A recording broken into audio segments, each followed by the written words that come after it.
hosted a formal dinner for the acting Immigration Minister, Honorable Alex Hawke.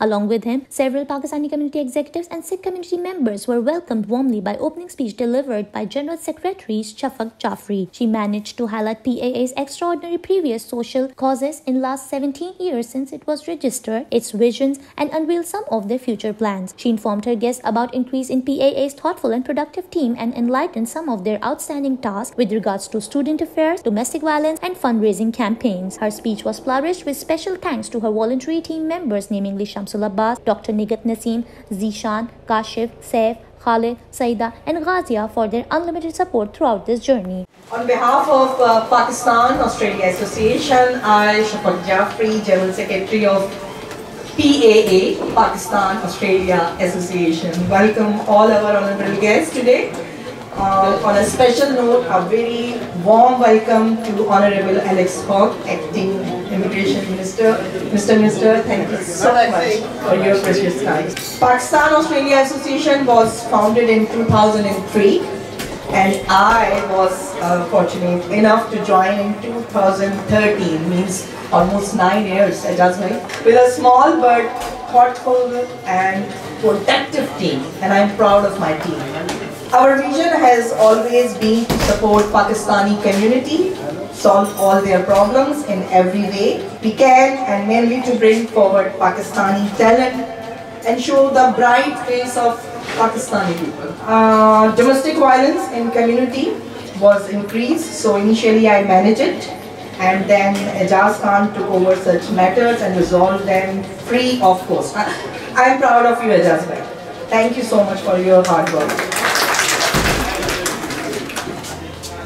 The second, my most favorite personality, Dr. Nigat Naseem, played a big role in this social cause by giving free medical advice to our mentally disturbed women going through bad times. We have arranged fundraising programs for Palestine, Syria, Pakistan, and natural climates like bushfire in Australia. During COVID-19, we arranged food drives for elderly people and along with consulate, which ensured that students did not face crisis. For women empowerment, my favorite topic and subject. For women empowerment, we arranged International Women's Day in Parliament and took a step to help women get independent by joining together with RTO and colleges and allowing some women to do short courses, example cookery, makeup, childcare, etc., to excel in their education. We celebrate Mother's Day by awarding bright mothers to encourage women. Islamic phobia, we arrange Imam Hussain Peace Conference during the Islamic month of Muharram, which is led by Religious Affairs Director Shamsul Abbas and his team. We would like to thank them all for their cooperation. Shams bhai, I'm proud of you. Thank you so much, Shams bhai, for your hard work.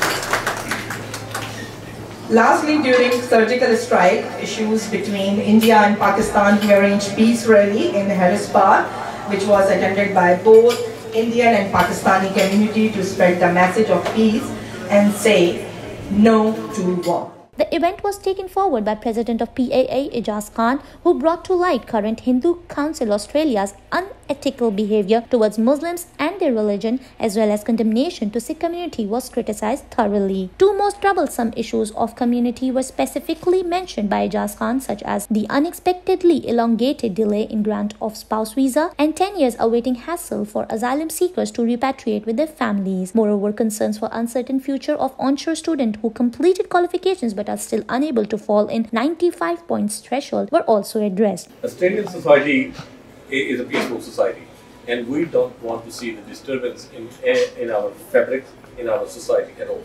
But recent events where they have hosted a webinar and they have abused and made derogative remarks about Prophet Muhammad and our very dear Sahaba, follower of Prophet Muhammad.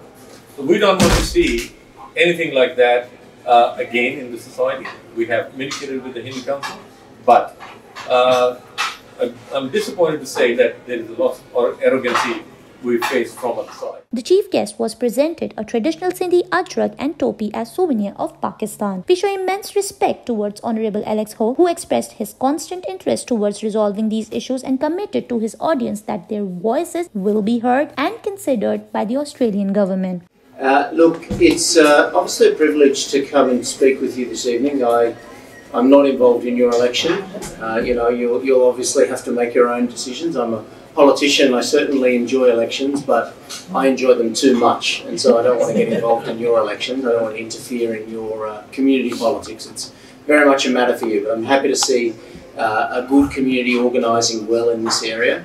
As EJS points out, as a member of the Federal Parliament for the last 13 years, I've had quite a lot to do with the communities in Australia already before I've become a minister in these important responsibilities.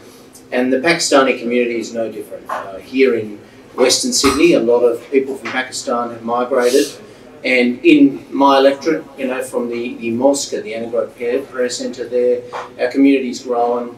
I've got many friends, my own age generation from the Pakistani community who've moved here, and certainly are great Australians. And I even became the co-chair with Ed Husick of the Parliamentary Friends of Pakistan.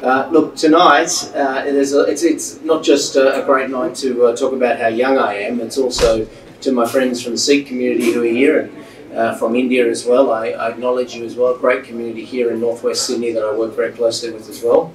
This summer, of course, it's been very difficult. His frank behavior towards our guests motivated them to share some of their concerns, and we saw Para-Chanar Committee President Musarrat and Hazara Community's head Shamsul Abbas come forward with their respective community troubles. Ongoing student affair issues were brought into the minister's knowledge by migration agents Haji Shabir and Abbas Butt. I'll leave it with the law enforcement. And I want to know about the stuff in Sydney. I've seen some in the media. Some of that. A demand for separate housing facility for Muslim homeless women, mainly due to domestic violence, was also presented to the minister by Shafaq Jafri, who stressed on the cultural challenges such women face when being forced to live in non-Muslim environment by faith. This formal event was wrapped up with vote of thanks by Hafiz Shahid, followed by delish dinner for our guests. I would like to thank you, Honorable Alex Hawke, who got time to be here with this community, and I think that's what it's all about. Australia is a community, multiculturalism. So thank you so much, and I would like to thank, of course, Pakistan Australia Association executives, and the Pakistan Australia Supreme Council is here as well. Community leaders and Australian Sikh Association, DSG, and Mr. Billu. Everyone knows Billu, we don't know his actual name. Thank you so much. Group photos, and I intend to visit Pakistan as soon as COVID settles, said the minister. With gifts of hopes, we said goodbyes. Nusra Batool, Pehchan TV, Australia.